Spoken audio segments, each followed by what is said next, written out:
This meeting is being recorded. All right, tonight's lesson is entitled Drowning in Debt. How many people in the US do you think are drowning in debt? Billions. Yep. Yeah. Yeah, the total debt, consumer debt is way up in the billions and probably close to $1 trillion at this point.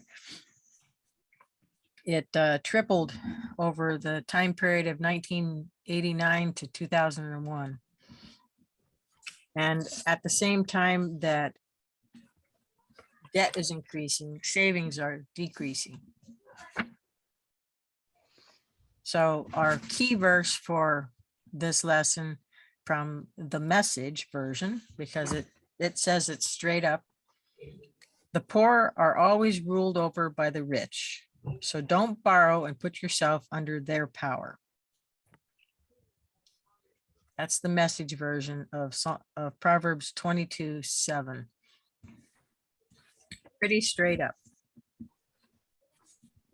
So part of the reason that people are more in debt and that it continues to be a problem isn't just that people are overspending. It's also that wages are declining, whether you're getting less or whether what you have buys less because of inflation. The amount of money you have to work with is declining, and it's hitting people in the younger age group harder than people in the older age groups.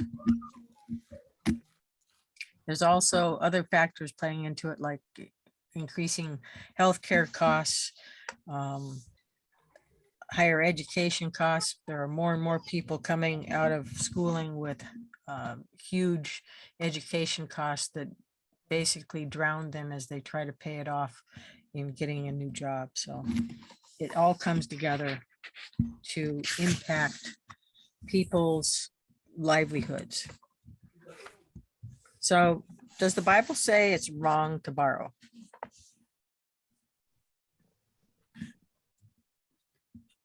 No, Um, don't borrow and put yourself under their power.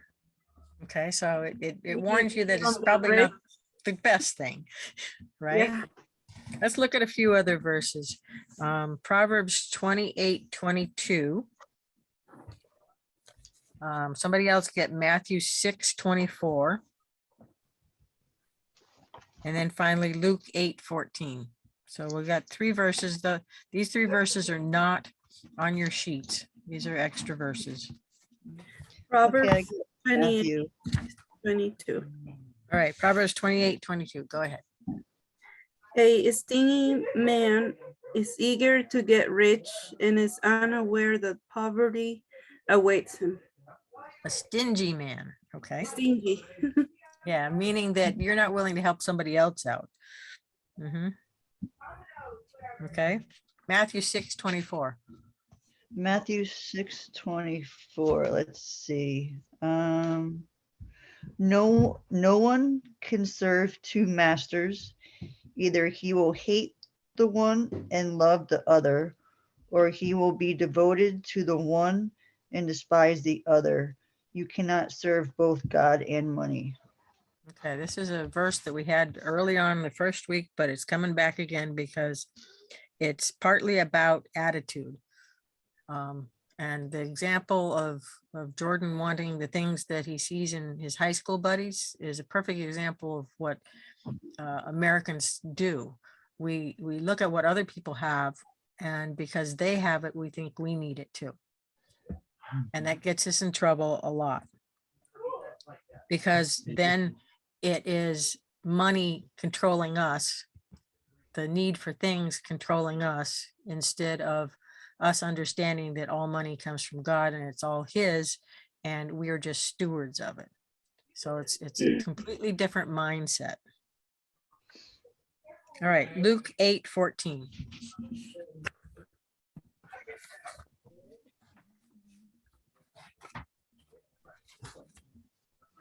Okay. Luke 8:14.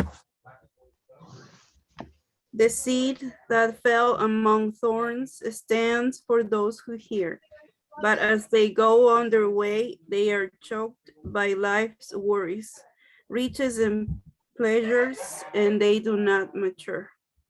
Okay, that's pretty strong stuff, isn't it? That Yeah. if we let the worries and the ideas of riches and stuff control us, that it starts choking out our relationship with God. We don't mature in our relationship with God. Our connection to God is weakened. So it's all about attitude towards money and how you deal with it. There's nothing completely wrong with borrowing as long as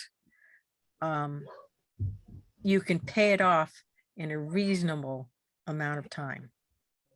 And we're going to talk about some time issues as we go through tonight's lessons. Think about it.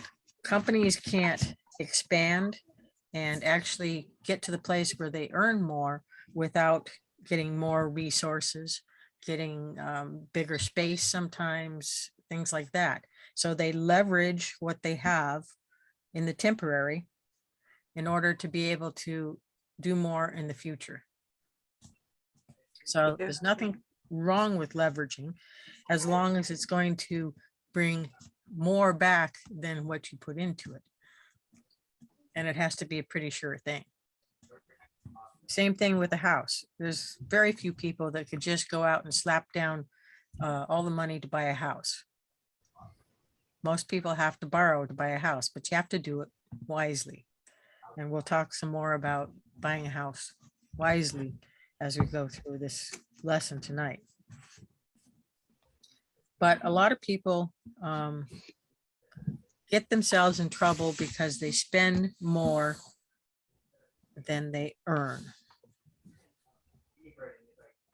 And that's where you have to look at what you got coming in, what you got going out, and cut yourself off from buying on credit. So an example of what credit does to you. Suppose you have a credit card and you rack up $9,000 worth of debt on it. And that credit card's interest rate is 15%.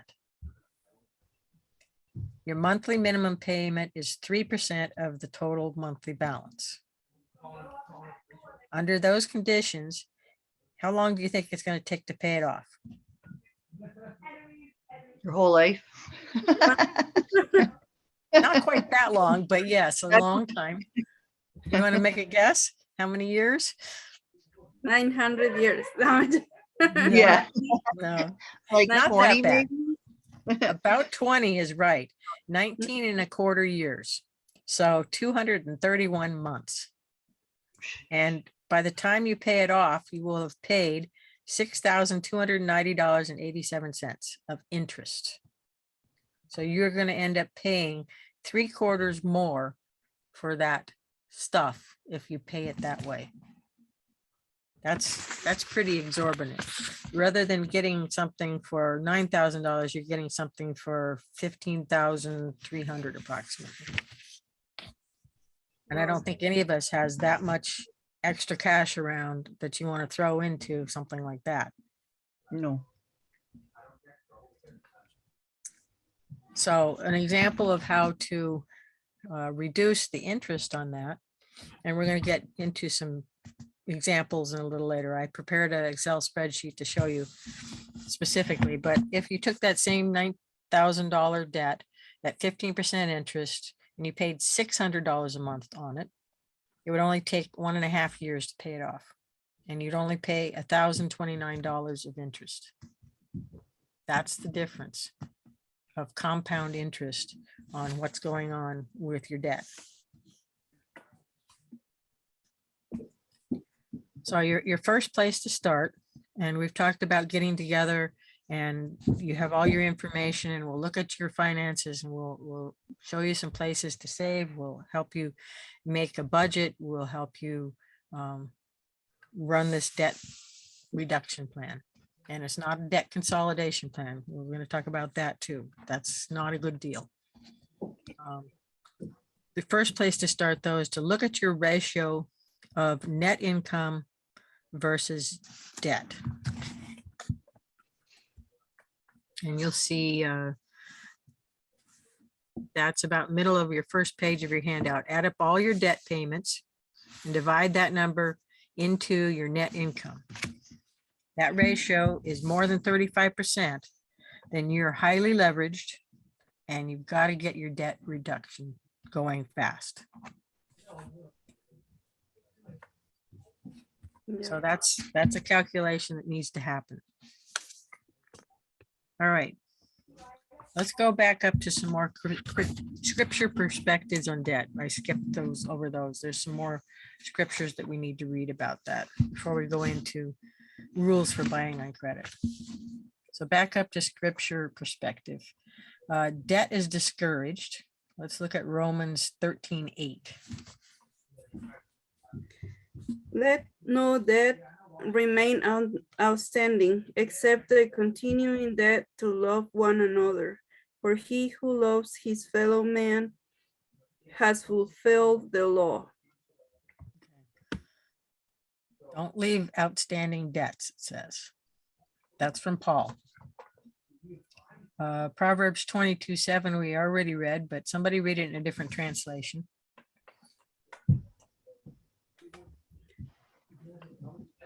Proverbs 22:7.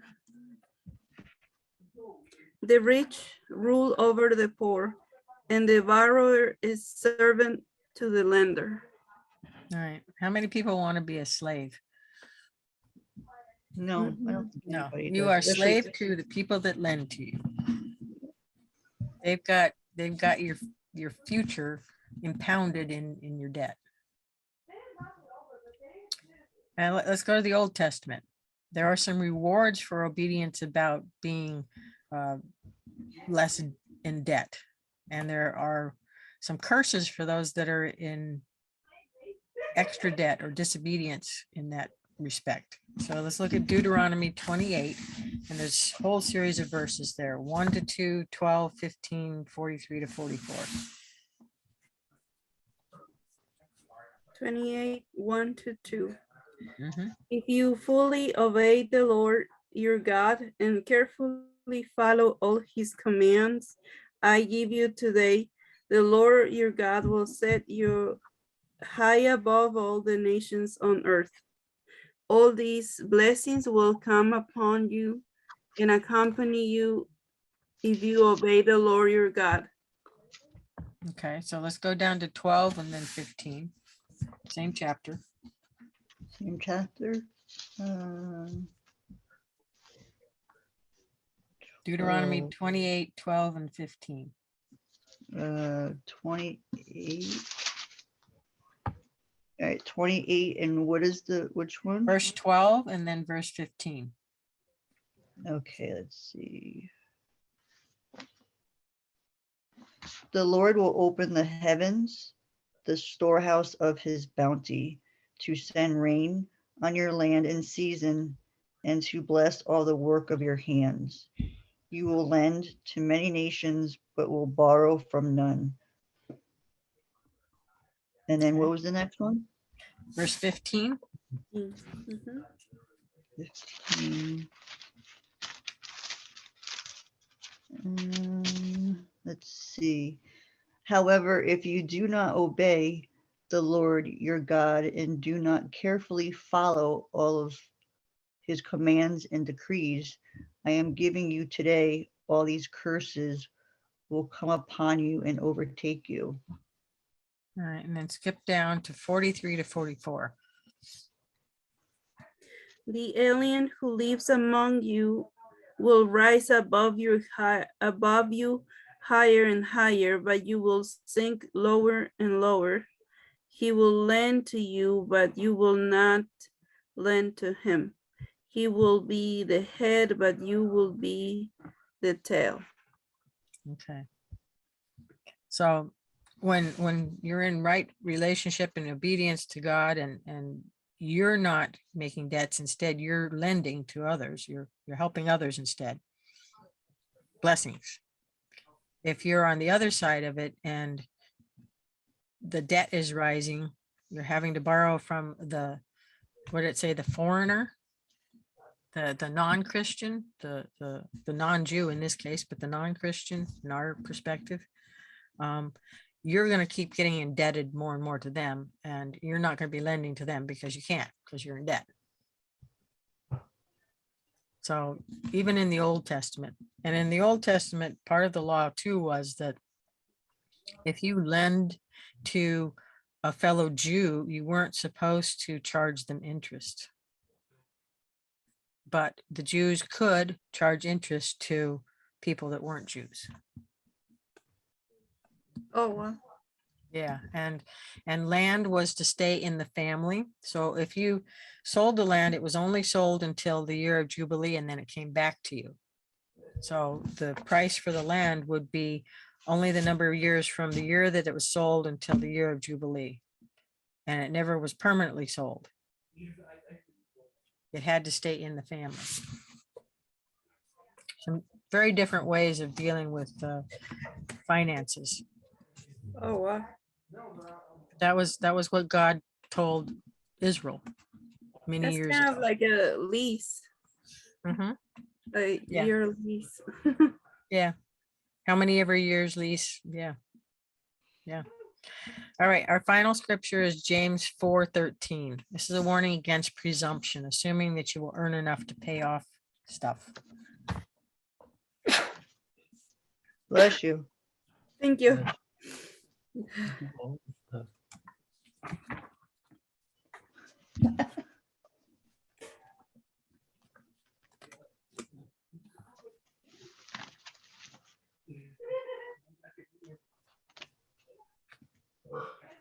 So, James James 4:13. 13.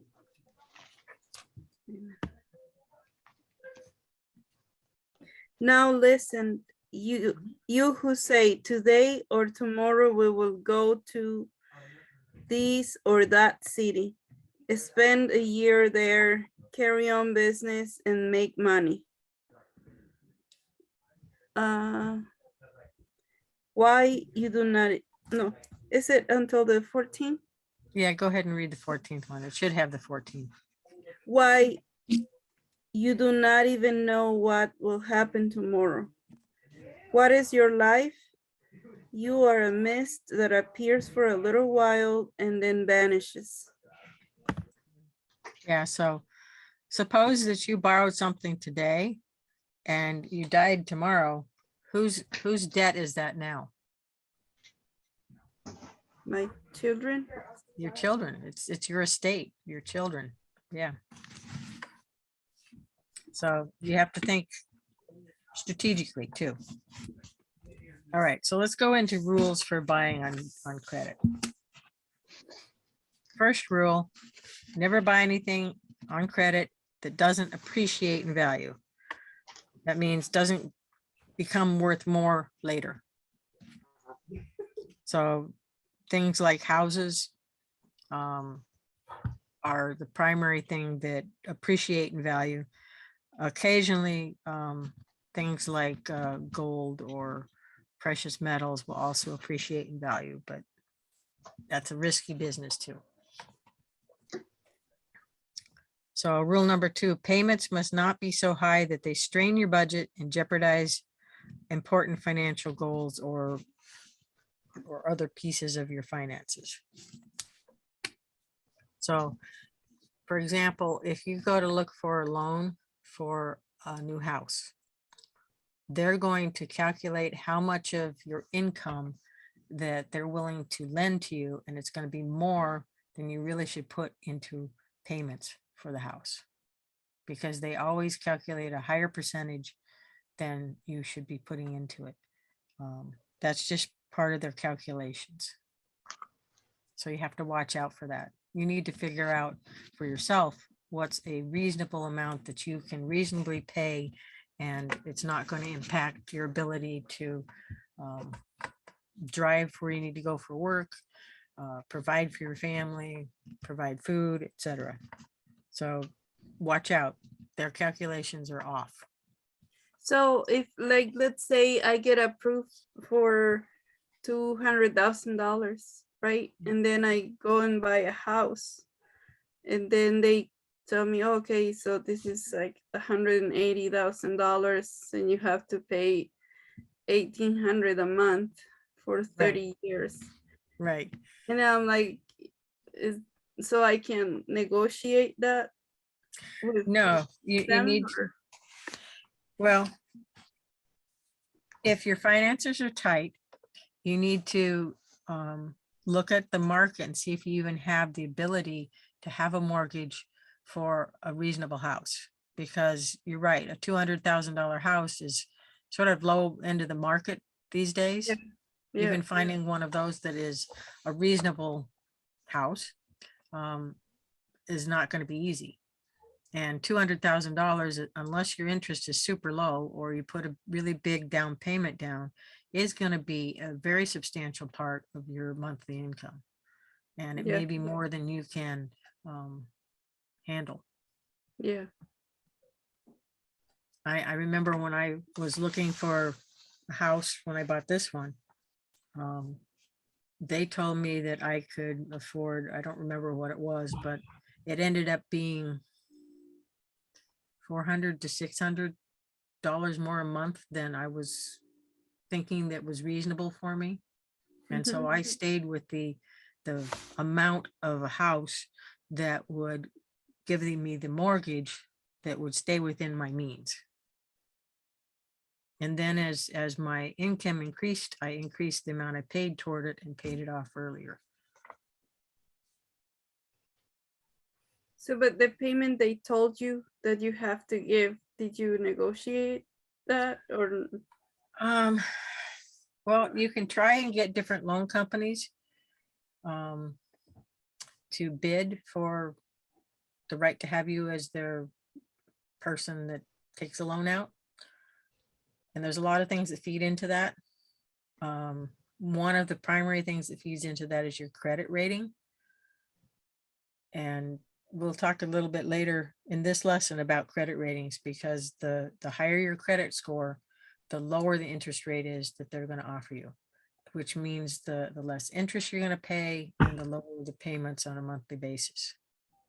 Thank you. So yeah, there's a lot of things feed into it, but don't bite off more than you can chew, basically. So you need to have a budget and you need to know what is realistic for you to pay in a mortgage, and then see if it's realistic to jump into a house at that point. If it's not, but you still feel that you might have some money that you can save, you save for a bigger down payment and wait. Yeah. Thank you. All right, rule number 3, never pay the full term of the loan, even your home mortgage. Make extra payments, pay them off early. It's going to save you thousands of dollars. And I can give you some examples of savings later too, as we go through the rest of this lesson. Another key point is don't co-sign for somebody else. When you co-sign, it's basically saying that you are taking on that loan if they default. So even if you co-sign with your kids, you need to make sure that if they default, that you get the house or the car or whatever to you, and you can offload it, because it's going to come back to you if you co-signed for them and they can't make the payments. It's very dangerous business to co-sign. Here's what Solomon had to say about co-signing. This is Proverbs 6:1-5. In one of the more modern versions. Solomon says, "My child, suppose you agree to pay the debt of someone else who cannot repay a loan. Then you are trapped by your own words, and you are now in the power of someone else. Here is what you should do. Go and beg for permission to call off the agreement. Do this before you fall asleep or even get sleepy. Save yourself, just as a deer or bird tries to escape from a hunter." So don't do it, basically. It's dangerous business. Okay. All right. Reducing debt. first place to stop is pray. So let's look at 2 Kings 4, 1-7.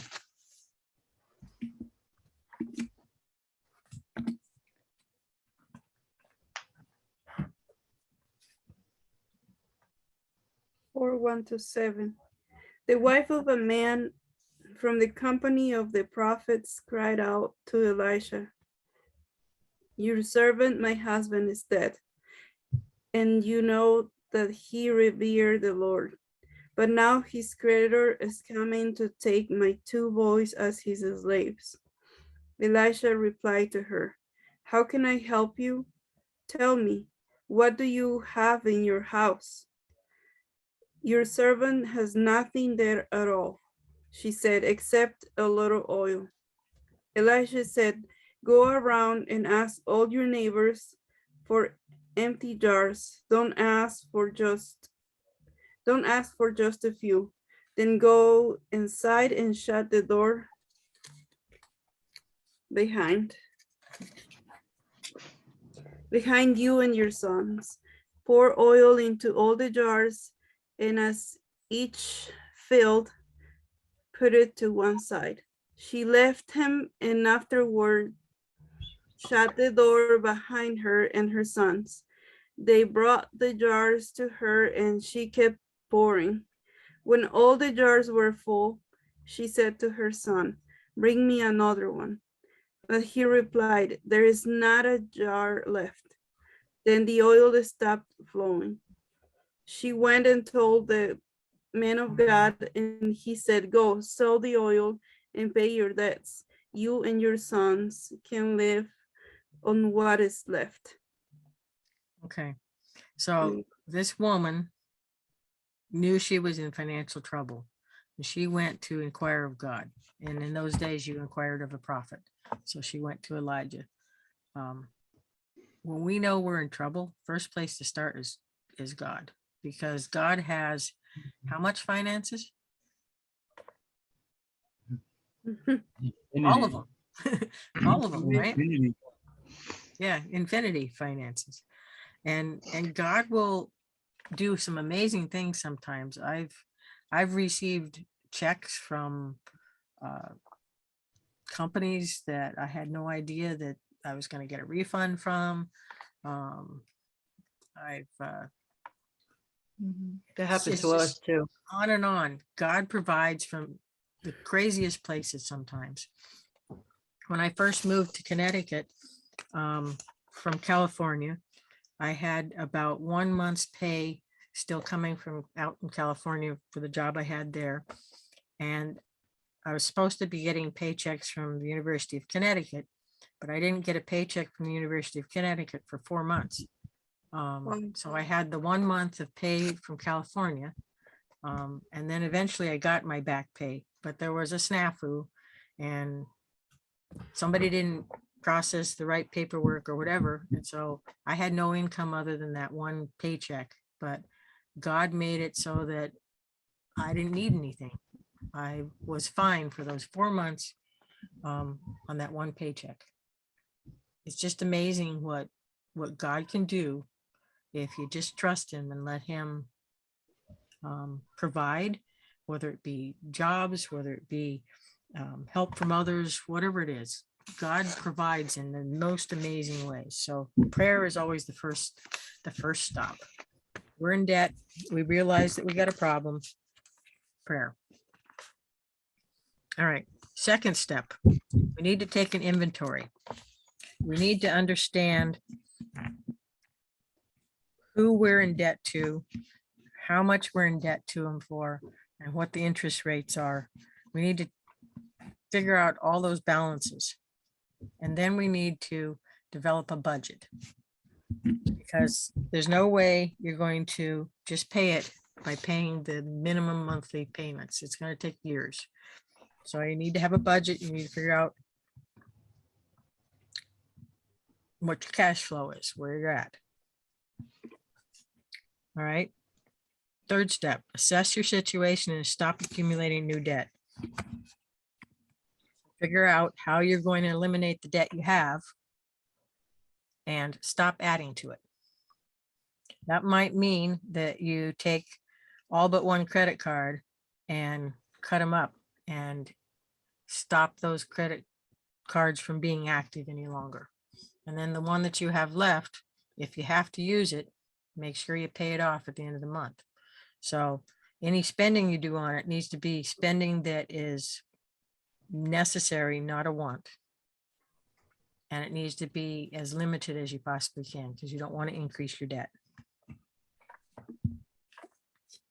All right. Next one, number 4, is attack and eliminate. Pay off your higher interest debts first. This is your worksheet that I gave you.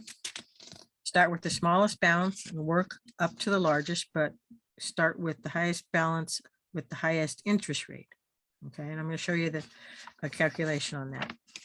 Keep paying normal payments on all debts. As one debt is eliminated, put the extra funds from that toward paying off the next one in line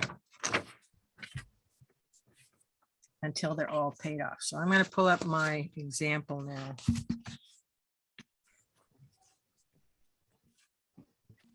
I'm going to share my screen. I have a PowerPoint with the example in it. Mhm. All right, so this is the example. All right, in this example, this person has 3 credit cards and a car loan.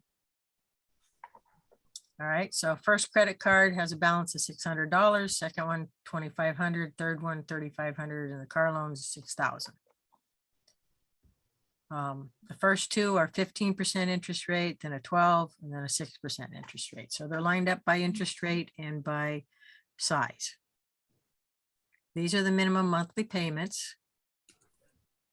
$25, $75, $105, $150, totaling up to $355. And this is how long it would take to pay them off. That's a long time. You know, the shortest one is a little over 2 years. And if you pay them off at this minimum rate, these are the total interest charges you're going to be paying. So on these $12,000, over $2,000 of interest. Suppose now you do your budget and you find out that beyond the $350, you have another $100 you could put towards debt reduction. You take that $100 and you apply it to the first one. So now you're paying, instead of 25, you're paying 125. You pay it off in 5 months. You start doing that in the first month of your debt reduction plan. It's paid off. Now, beginning of month 6, you take all of this 125 you're paying towards the first one and you add it to the second one. So now you're paying 125 plus 75, 200 towards this one in 18 months total, including the previous time. That one will be paid off. When that one's paid off, beginning of month 19, now you take that $200. I don't have the right amount here. It should be 308. You pay the 105 plus the 200 towards this one, 25 months, it's paid off. So at the beginning of month 26 of your debt reduction plan, you take all of this money, add it to this money. Let's see, I got the wrong amount there too. It should be 458. And it'll be paid off at month 32. So in 32 months, you're debt free. Oh, wow, that's great. You see how that works? Yeah. That's awesome. That's how you do it. That's your debt reduction plan. You don't want to get into a debt consolidation plan because although the interest rate on the whole may be less, they're going to give you longer to pay it off and you're ultimately going to pay more in total between what you owe and the interest that you owe them. So you're actually going to pay more in a debt consolidation plan than in a debt reduction plan. This is your debt reduction plan.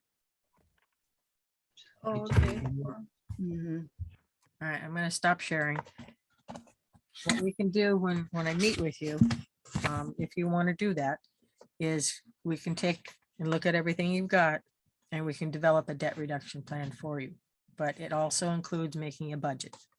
And you have to be willing to stick to the budget and stick for a while, because obviously it might take a couple of years to completely reduce all your debt. Just depends on how much extra you can put towards the debt. All right, so does it look more possible now? Yeah. Yeah. Okay. Yeah, it helps you to see that there is something you can do. All right. Let me see here. All right, I told you we were going to talk about credit scores. So I don't know if you know what your credit score is, but it would be a good idea to find out what it is. You really want to have a credit score of 700 or higher if you possibly can. That's where you're going to see your biggest reduction in interest rates when you have a loan. Okay. And there are ways to improve your credit score, but here's an example. If your credit score is 530,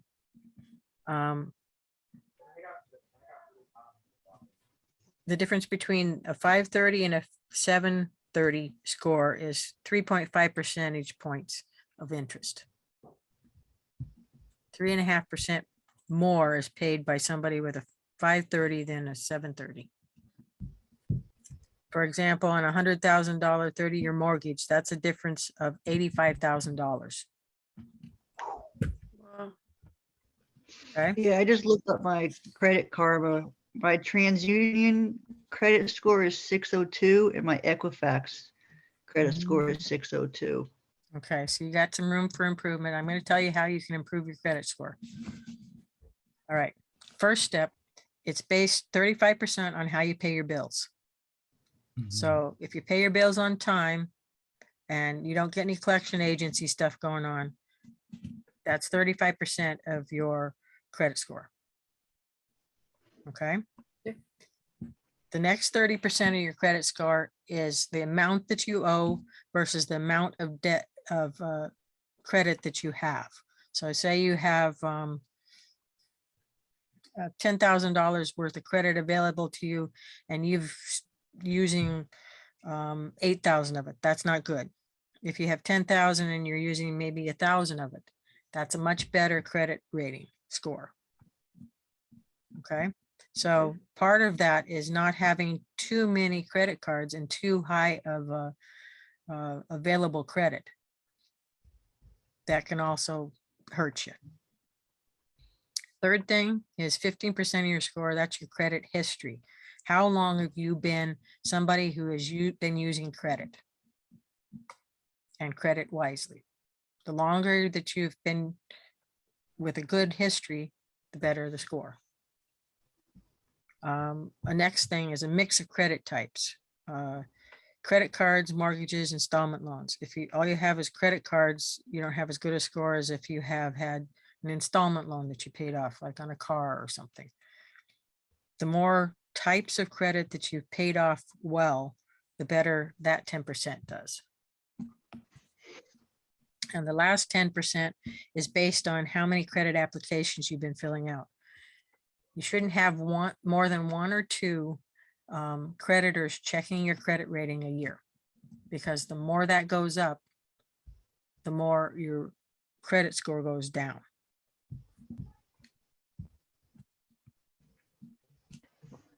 Any questions about that stuff? Just a question about the debt consolidation. It's not good. No. Right?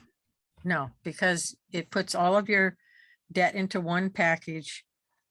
Yes, and it does give you a lower percentage rate on the whole package, but it gives you longer to pay it off. Oh, And so okay. you end up paying more interest in the long run and owing more total than you would if you pay it off with the reduction plan that I showed you. Okay. Yeah. Okay. I'm crazy. Mhm, mhm. And if you don't have any credit rating, like your just turning 18 or something, like your daughter, for example, Amanda. It's a good idea to get a credit card with a very low credit available on it. Okay. And just use it very wisely, like a few dollars here and there, and pay it off real quick. And banks will often let you have those for like a year or two, prove that you're good with your credit card, and that gives you a credit rating. Okay.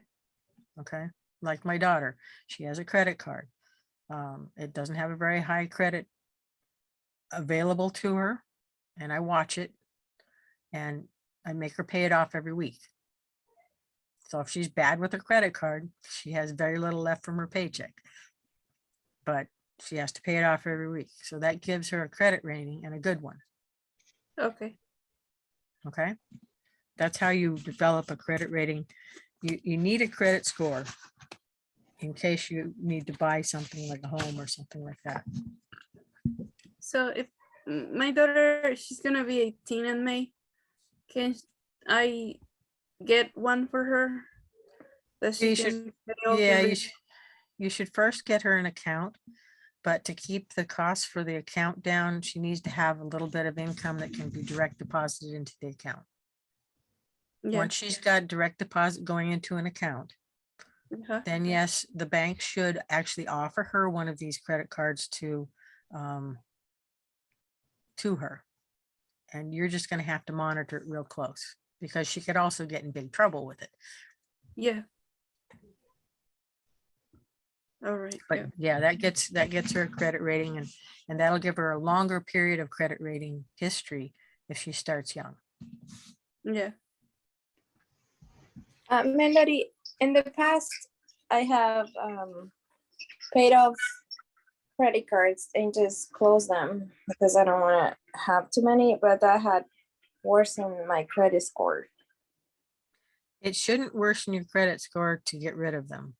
But what they're looking at is the ratio between your available credit and your use of credit. So you need to be careful when you're closing credit cards that the remaining ones aren't practically maxed out. So lower the balance. Okay. Okay. Yeah. So you need to do it strategically. It's not always best to end them all at once or before you've paid them off. Sometimes it is, sometimes it isn't. Depends on the person and how tempted you are to use them. I think one of my credit cards, they probably like I did pay for the last 2 months Mhm. because I didn't have it. So I don't think that one is good anymore. So They might I'm have just shut, gonna they might have pay it shut off. it down. Yeah, they might have shut it down. But you're getting close to risking having the creditor people coming after you. And you don't want Yeah. that on your credit score. So it's probably, it's gonna count as that I didn't pay those 2 months. Yeah. And and when that I hurts pay it credit off, score. it's gonna stay there for 7 years. Stays there for a while. Yeah, it goes against your record. That's why you need to get your plan in place quickly so that you don't have skip months. Because yeah, Yeah. that gets stuck on your record. And then also, once things drop off your credit score, that helps too, right? That's what I was told before. Okay, your creditors remain on your credit rating basically for life, but they don't count against you if you show much better credit worthiness and paying back and stuff for a period of time more recently. So the recent part counts a little bit more, but it Mhm. is hard to overcome the past early record of bad stuff. Yeah, Yeah, you don't want to get in that bad stuff if you can help it. yeah. Mhm. All right, some places to look for reducing your spending. number one place for people in today's society is eating out. It's healthier and less expensive to eat at home. We get stressed, we get tight schedules, especially single parents or parents that are trying to juggle several kids. And the easy way out is to go through a drive-through or grab some quick food, which is less healthy and it's going to cost you a bundle, and that bundle is going way up. So consider eating out as a treat, not as a stopgap or quick way to deal with food, because it's going to hurt you. Second place that we can look is your car. Transportation is your second largest part of your budget, next to a home mortgage. Pre-owned, low mileage, good, clean vehicles are the best financial decisions. As soon as you drive a new car off the lot, you're losing thousands of dollars, usually 10,000 or more in value of that vehicle just by driving it off the lot. That's crazy. So it makes sense to find a good pre-owned, low mileage, good clean vehicle, checking Carfax, making sure it's not been in accidents and things like that. But that is a big money saver for you. It also reduces the cost of a loan if you have to take a loan out for one. The problem is if you don't have a credit rating, like Amanda, when she went to get her vehicle, she couldn't buy a pre-owned vehicle because her credit score was not good enough to get a loan on one of those that would give her a monthly payment that she could handle. So she went with, and which sometimes is the way you have to go. She went with a lease, but she got a new car with a lease amount that she could realistically pay on the monthly basis. And she paid a large down payment so that there wasn't a balloon payment that was out of control for at the end of the lease if she wanted to buy the car outright at that point. So if you have to go that route, large down payment, because you're not going to want to keep lease because you don't really own anything then. There's no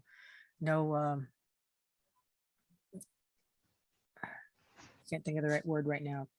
Been on meetings too much today, but the equity isn't there. So yeah. Yeah, that's what I was always told. So always finance and don't lease a vehicle because it's not yours at the end of the term. Right. There are cases where you kind of get stuck that way, but it's better not to be there. I bought my car a year and a half ago. Mhm. Yeah, a year and maybe 4 months. They are calling me to, I don't know if, I think it's exchange for a new one, Oh yeah, but yeah. that's getting into another, You don't want that. I don't understand, like, Here's why dealerships are trying to get people to sell them their newer cars. Because they can make a whole lot more on a lightly used car than they can on a new one right now. And they can also have more cars on their lot. It's really hard for them to get new cars right now. And so the lightly used cars are much more valued to dealers. I get once a week something from Toyota saying, don't you want to sell me your hybrid car that you have? And even, don't you want to sell me the other car that we have, the one Kathy drives? And I say, no, I'm going to keep a car for the long term. The only time that I'm going to be ready to sell a car is when I start seeing the cost of upkeep, maintenance costs, starting to be too high for the value of the car that's left. And yeah. so then it's time to take that vehicle as a trade-in on a different car. But I also am saving in the meantime for a good down payment on that vehicle so that I don't have very big payment or loan if I'm going to take out a loan. And I'll So pay the when loan off fast. they told me when I bought the car, they said if you make your payments on time for 2 years, you can refinance and get a lower interest. Mhm. Is that true or is that a gimmick? It is true. And if you finance through the dealership, you can actually get better finance rates other places. I know if you're a AAA member, for example, they do pretty good rates for car loans. They prefer to do them on newer rather than older. So the sooner that you can jump onto a lower interest rate with something like that, the better. Oh, okay. So, you know, some credit unions will also give you better rates on vehicle loans. So yeah, shop around, look for a better interest rate, do it sooner than later, because a lot of Oh. them prefer to do new cars or very lightly used ones. Okay. Thank you. That's good to know because I wasn't with all those letters that I get. I don't know which one. There are some bogus fraud letters too, that they're just trying to get you to do something that's not good for you. Yeah. All right, your home. That's the thing you're gonna spend the absolute most on. You know, in our area, you'd be lucky to get a home for under 200,000. And right now, the market is not really good for finding a home. The interest rates are good, but homes are getting bought up really fast. So the price you're going to pay for a home right now is higher than it might be as inflation kicks in and starts changing things. Yeah, the houses on the apps or on the Realtor, whatever, Mhm. you know, they tell you 350,000, whatever, Right. and then you offer 370 because of the market, and then Right. you go and find out that somebody pay 100,000 more than the Yep. 350. It's crazy. It's not. Yeah, this is not a good time for the buyer.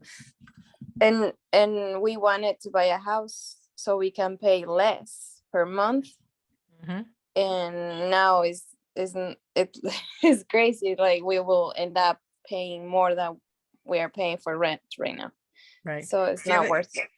Now, give it a little time. Interest rates are starting to go up. You want to catch it before interest rates get too high, but while the market's cooled off. I think it's going to change in the next year or so. But yeah, it's tough. Yeah, we're hoping. So when you're looking for a mortgage, if you can do a 15-year mortgage rather than a 30, you're going to be in much better shape. Here's why.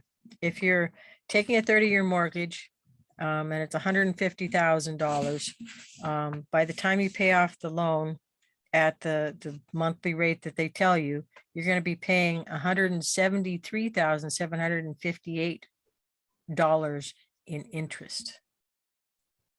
You're going to be paying more than twice that value of that house. Yes. If you get a 15-year mortgage, then your interest is only going to be $77,842, $95,916 less interest. So yeah, there's a big difference between a 30 and a 15-year loan. Yeah. But like if we do 15 years, then it'll be Your double, payment's right? bigger. Your payment's bigger. It's not quite double, but your payment's definitely bigger. Oh, okay. If you go with a 30-year loan, if you just do a biweekly payment instead of a once a month payment, you can reduce your time to 24 years instead of 30 years just by doing that, because you're reducing the interest that accrues. Okay. So there's some tricks to reducing the interest. You also get some tax benefit from the interest payments that you make for a house loan. But if you're not in a higher tax bracket, that's not going to help you a lot. Okay. So, yeah, but house loans, mortgages, just like any other type of debt, you want to pay off as fast as you can, but with some caveats. And I put them on your sheet. If you're in your 30s or 40s, worry about saving for retirement before you seriously bump up your mortgage payoff, Okay. because you want to get your retirement funds into an account to start building sooner than later. If you're in your 50s or 60s, it's more important to pay off your mortgage before you retire than it is to worry about bulking up on your retirement at that point. So Yeah. it depends on where you're at in time.